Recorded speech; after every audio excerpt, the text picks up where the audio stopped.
e antes de Amós. Quem achou diz amém. Eu estou sem pressa, irmãos, pode procurar tranquilamente. Use o índice, cante musiquinha, não tenha pressa. Todos acharam? Diz assim, Joel capítulo 3. Eis que naqueles dias e naquele tempo, em que mudarei a sorte de Judá e Jerusalém, congregarei todas as nações e farei descer ao vale de Josafá, e ali entrarei em juízo contra elas, por causa do meu povo e da minha herança Israel, a quem eles espalharam entre os povos, repartindo a minha terra entre si. Amém? Pode sentar, irmãos. Tiago, nós dois hoje, hein, Tiago? Hoje é meio complexo, Tiago. Inclusive temos bastante visitantes hoje, então eu tenho que me comportar, Jair. Tem que ser muito fofo.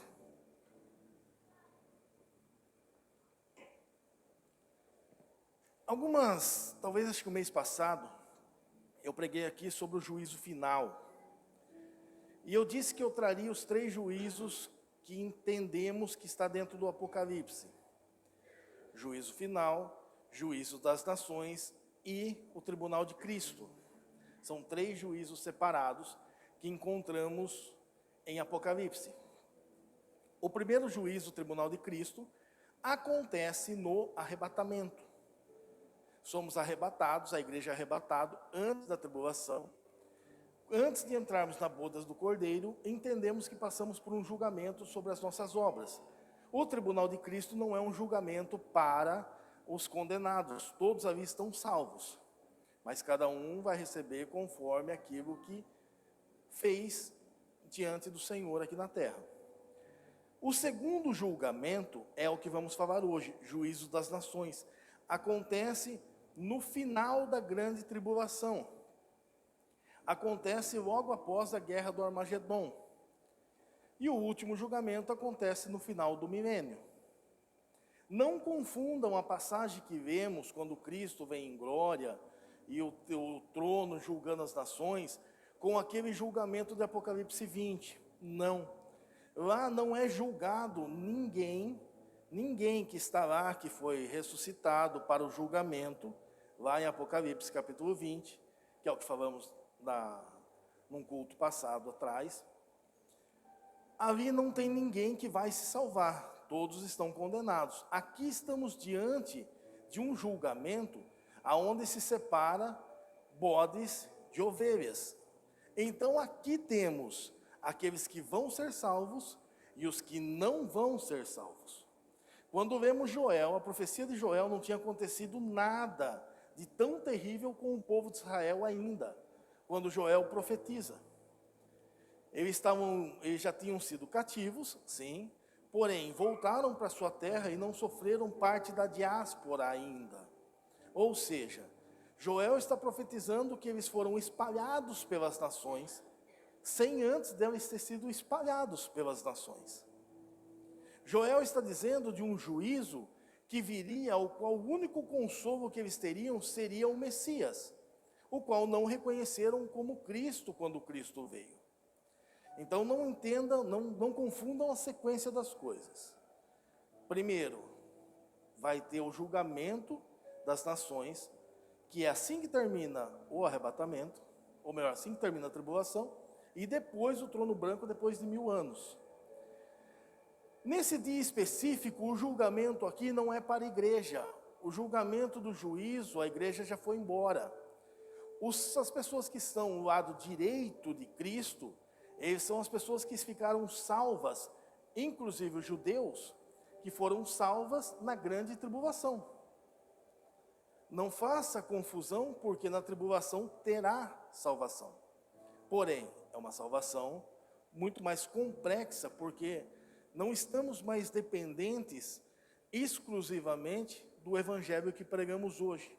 Aceite a Cristo e você será salvo. Aqui teremos que quem estiver na tribulação passa por um grande sofrimento. Quem está na tribulação passa pelo sofrimento. Entendeu? Até então, tudo certinho, vai piorar. E vai ter o do lado esquerdo. Quem está do lado esquerdo? São as nações que se levantaram contra Israel. Só que quando eu continuo lendo Mateus, eu começo a ver, eu tive sede e não me deste de comer. Eu tive fome e não me deste de comer. Estive nu e não me vestistes. E eles perguntam, quando fizeram isso? Não foi só na tribulação que fizeram isso. Isso é referente a tudo que fizeram com Israel em toda a história. Não existiu um povo na história que mais sofreu do que os israelitas. E sofreram por ser judeus. O israelita não sofre por uma incapacidade, muito pelo contrário. Boa parte do prêmio Nobel são de judeus. Os maiores milionários do mundo são judeus. As maiores empresas de medicamento do mundo são controladas por judeus. As grandes emissoras de televisão do mundo são de judeus. E por que são tão inteligentes e capacitados e sofrem tanto? É exatamente esse é o ponto. Porque eles são o povo de Deus. Ninguém toma isso deles. Nós, igreja, somos a noiva de Cristo. O povo judeu é a esposa de Deus.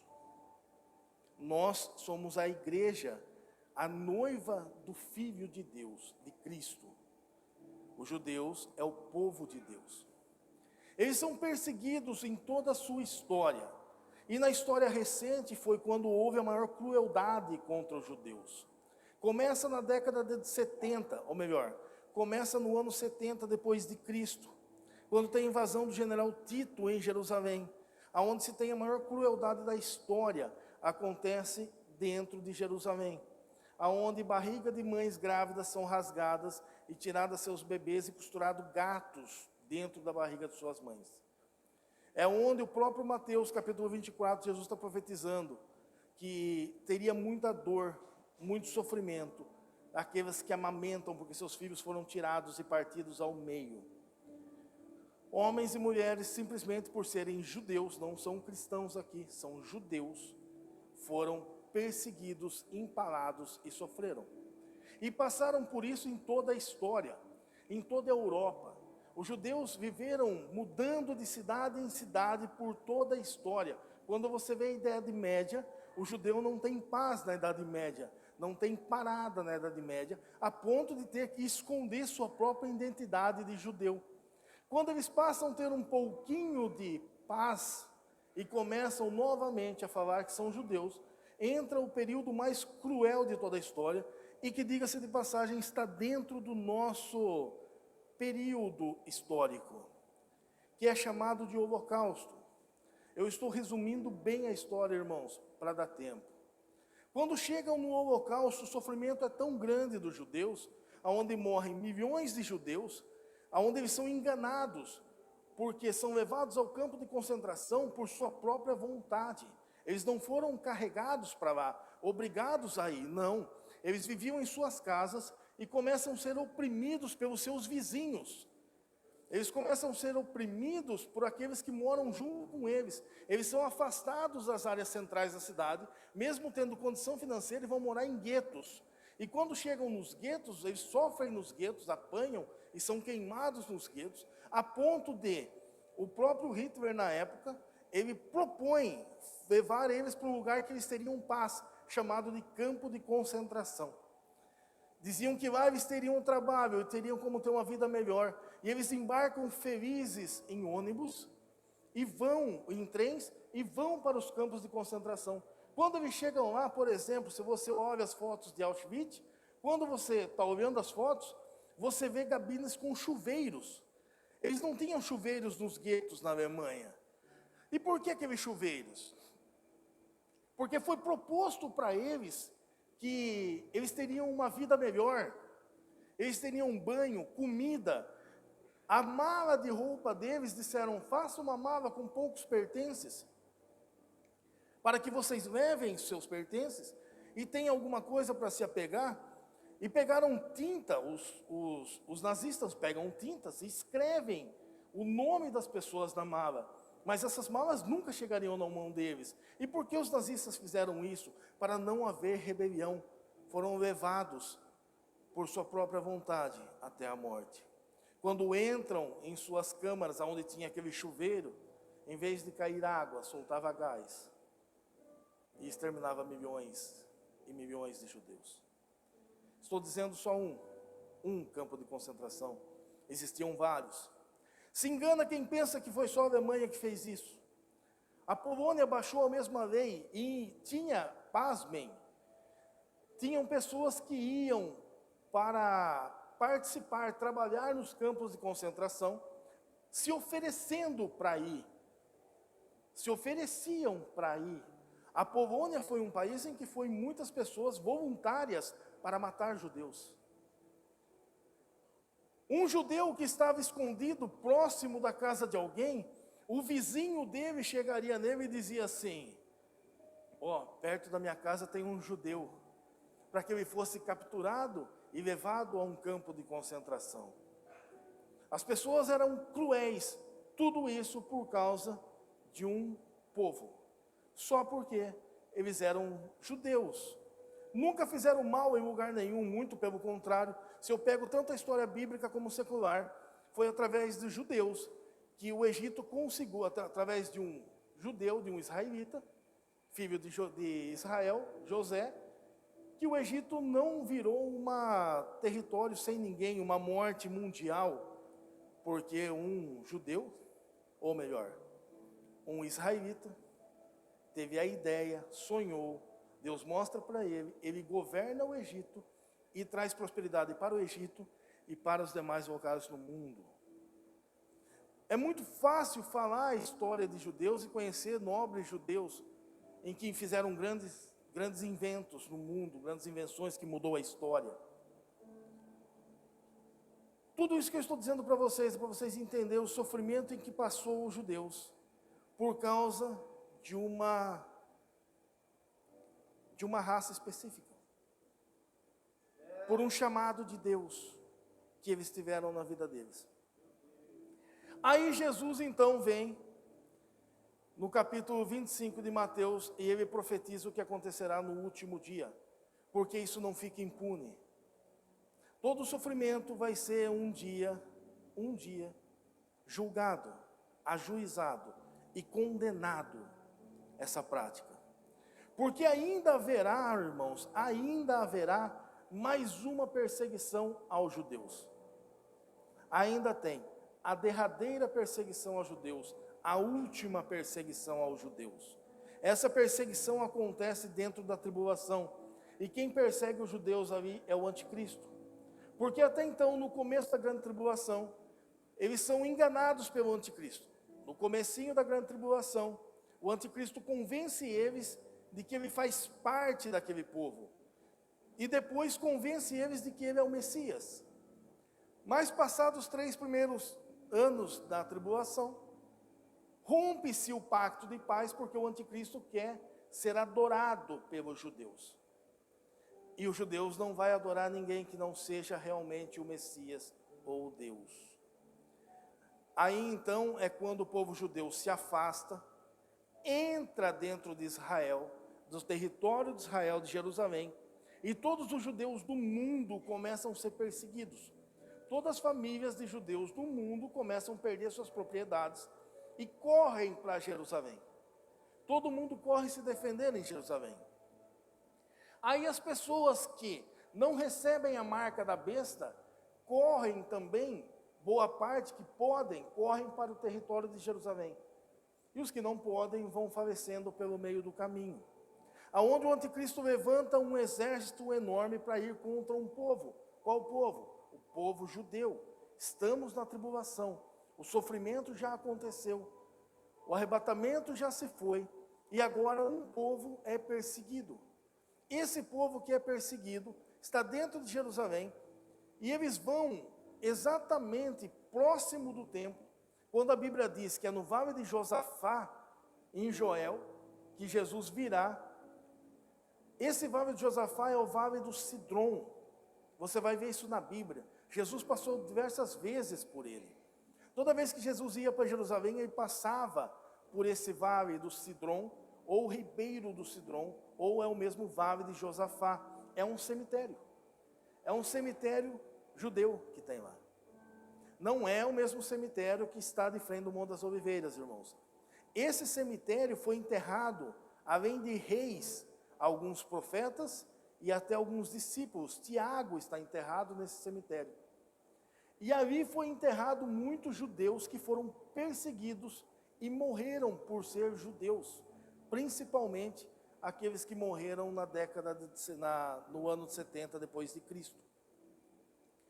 Ou seja, prestem bem atenção, quando Jesus desce, ele desce para vingar aqueles que se levantaram contra os judeus, as nações que se viraram contra os judeus.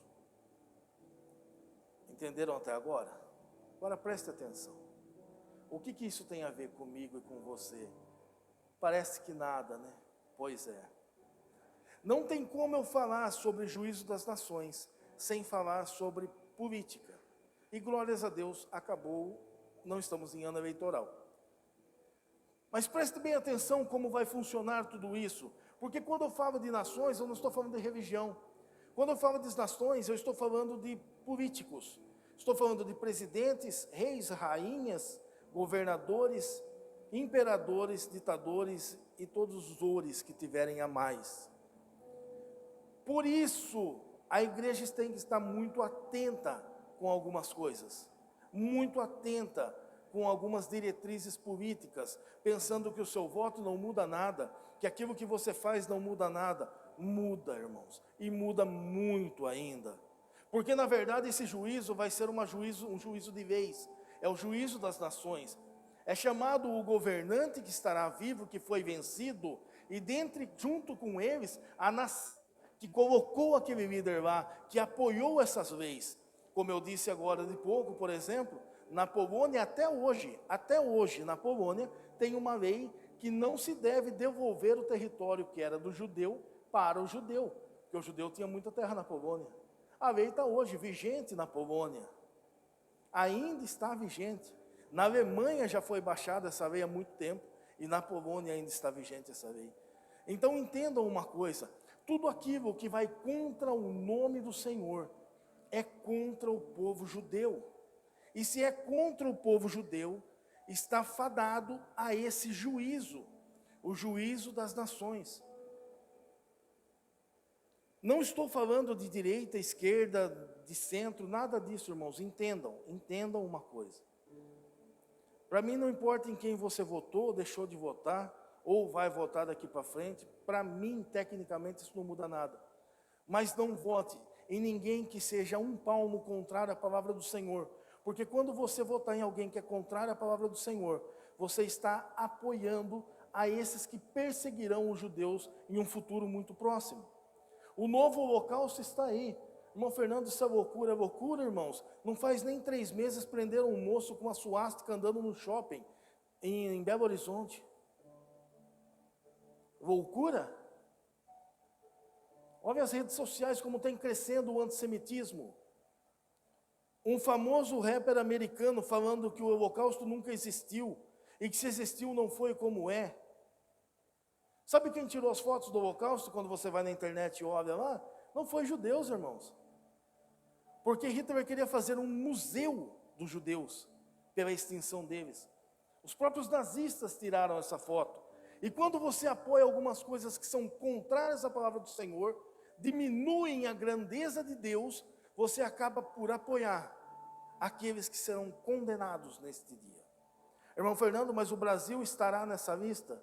Irmãos, ao que entendemos, será poucas as nações que não se levantarão contra Israel naquele dia. Poucas as nações que não se levantarão. Se a gente parar para pensar um pouquinho, olha como está o mundo hoje. Ouviram falar uma palavra chamada globalização? Pois é, bonita a palavra, não é?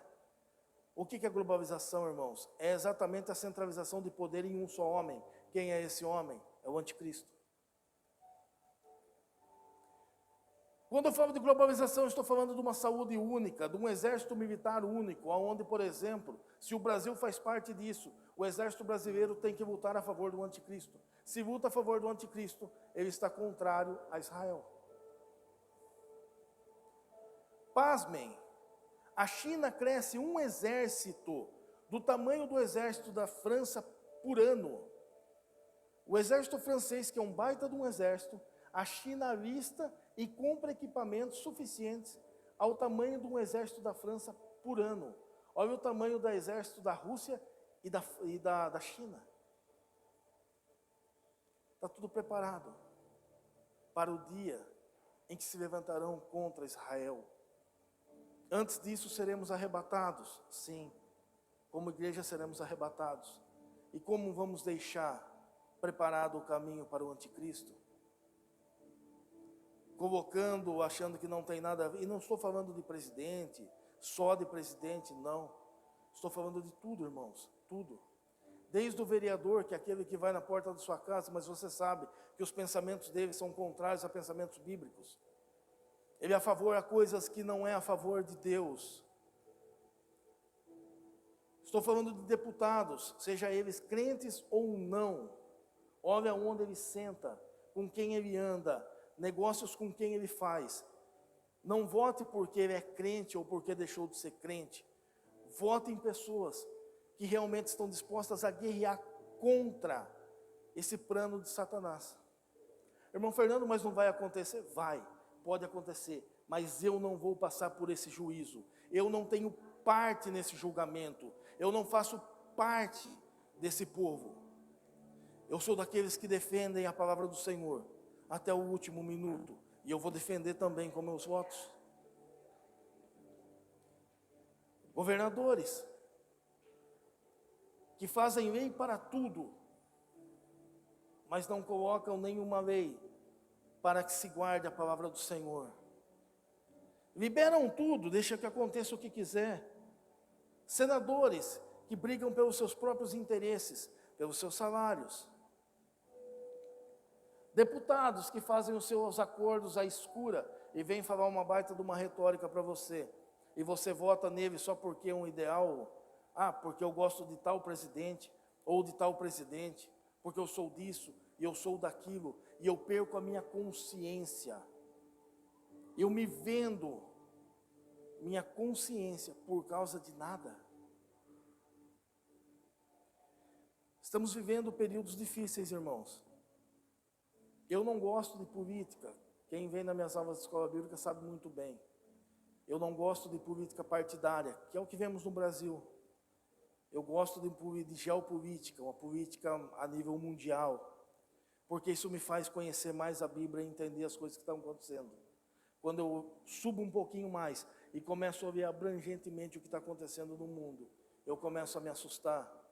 Eu vejo que a grande nação no mundo, ou seja, a maior defensora da história de Israel, hoje é dominada por um regime socialista. Estados Unidos da América. Joe Biden. A capital de Israel sempre foi Jerusalém historicamente. Trump coloca a capital novamente em Jerusalém. Biden vem e tira e coloca em Tel Aviv novamente, provocando os judeus. E junto com ele acompanha várias outras pessoas. São acordos muito próximos a homens que não honram e não querem viver como a Bíblia diz que tem que ser vivido. Homens distantes da palavra do Senhor. Eu e vocês colocamos eles lá. Brigamos na internet por esses homens. Ofendemos nossos irmãos por esses homens.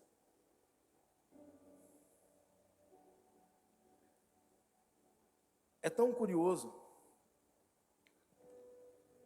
porque perdemos boa parte das nossas vidas, boa parte, falando sobre política, achando que entendemos alguma coisa de política, falando sobre como teria que ser governado, que se fizesse isso ou aquilo, achando que resolvemos problemas assim. Mas nunca nos atentamos daqueles que realmente estão ferindo a palavra do Senhor, e que um dia terá juízo sobre eles, chamado juízo das nações, o qual eu não vou participar. E vocês tenham consciência, não é ano eleitoral. Talvez vocês se esqueçam no ano que vem, quando for ter uma eleição, dessa mensagem que eu estou dizendo.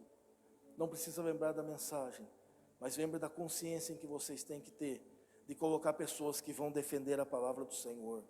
Pergunte, questione. Se o candidato for lá, pergunta de que partido que ele é. Aqui em Santa Bárbara mesmo, tem uma vereadora, que ela está num partido que teoricamente é um partido mais conservador, mas os pensamentos dela são pensamentos comunistas. Não são socialistas, são pensamentos comunistas. E ela não se candidatou num partido comunista porque ela não ganharia. Então, ela, por causa do tal do coeficiente eleitoral, ela se colocou à disposição de um partido tradicional e briga por causas contra a palavra do Senhor. Hoje é culto de missões. E a minha missão começa com responsabilidade. A minha missão é muito mais séria do que um blá blá blá. Vamos pular, vamos correr. Não, irmãos, os dias são maus. Os dias são muito maus. Terríveis dias tem pela frente. Dias em que a igreja não mais poderá pegar o microfone para falar. Dias em que a igreja vai ser calada na internet. Isso já está acontecendo e vai acontecer de uma forma muito mais aberta em pouco tempo. Dias em que as portas da igreja serão fechadas. Está chegando esses dias. Acordem. Vigiem. Orem ao Senhor. Leia a palavra do Senhor. Não seja desse pessoal que vai contra as diretrizes do Pai, que vai contra a nação de Israel e que vai contra a igreja do Senhor. Deus é amor, mas é juízo. E ai de quem cair na mão do Senhor. Amém, irmãos? Se coloquem de pé, irmãos.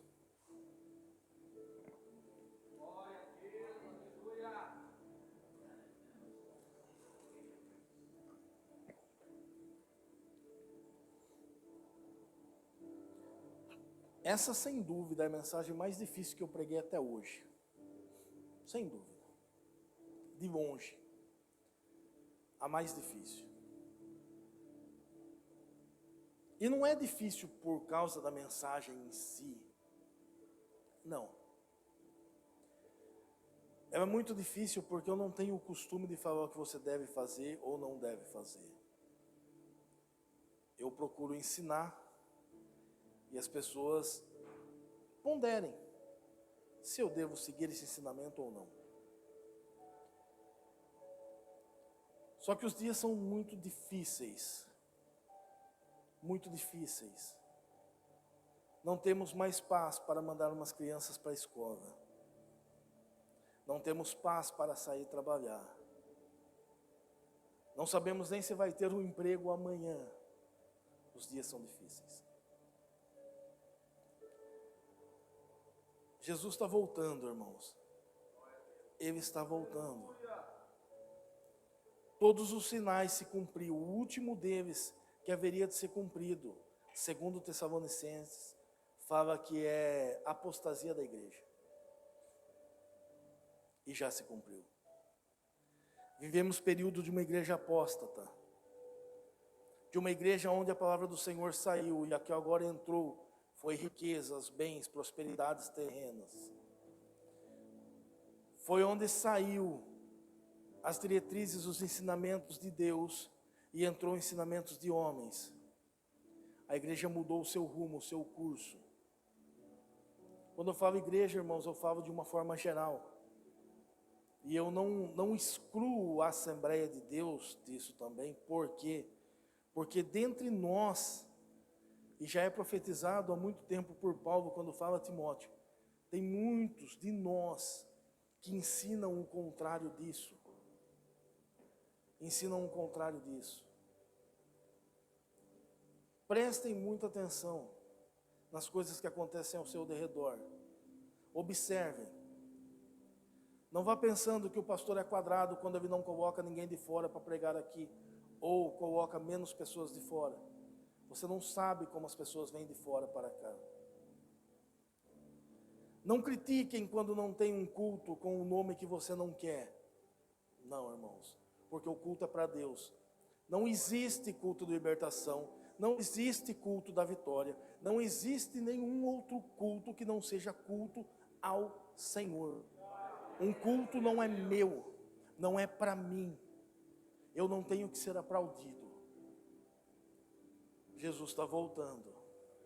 Se prepara, santifique-se, leia a palavra, estude a Bíblia, ore mais. Honrem os obreiros que vocês têm. Eu costumo dizer que aqui temos os melhores obreiros que eu conheci até hoje. Sem brincadeira e sem demagogia, irmãos. O Eduardo é meu professor, antes mesmo dele me conhecer, ele já me ensinava. Olha o Jair falando sobre missões aqui em 4 minutos. Fez você entender a necessidade que temos de falar do amor de Deus. Olha a missionária Roseli pregando. A alegria que você não sai do culto. Olha o pastor ensinando. Vindo às quintas-feiras ensinar. Honrem isso, irmãos. Você não vai achar isso em qualquer lugar. Não vai. Eu garanto para vocês, não vai. Eu conheço muitas igrejas, eu prego em algumas igrejas. Eu sei como estava fora. Eu louvo a Deus porque hoje a nossa igreja é uma igreja madura. É uma igreja que ela não vive de movimentos. Ela vive de palavras. É passo a passo, pé a pé, mas estamos crescendo. Não deixe com que isso interrompa, porque você ouviu um pastor na internet que disse ao contrário. Não. Escute as mensagens da sua igreja, os ensinamentos da sua igreja. Seja até um pouquinho quadrado na hora de orar, na hora de ler a Bíblia. Não tenha vergonha de perguntar. Mas um dia, o que receberemos na glória é muito grande. E por isso eu não posso sofrer essa empolgação e levar pessoas para o inferno por causa da minha empolgação. Porque eu quero que vocês gritem, dê glória a Deus e aleluia. E eu louvo a Deus pela vida do pastor Celso. E ele sabe muito bem disso.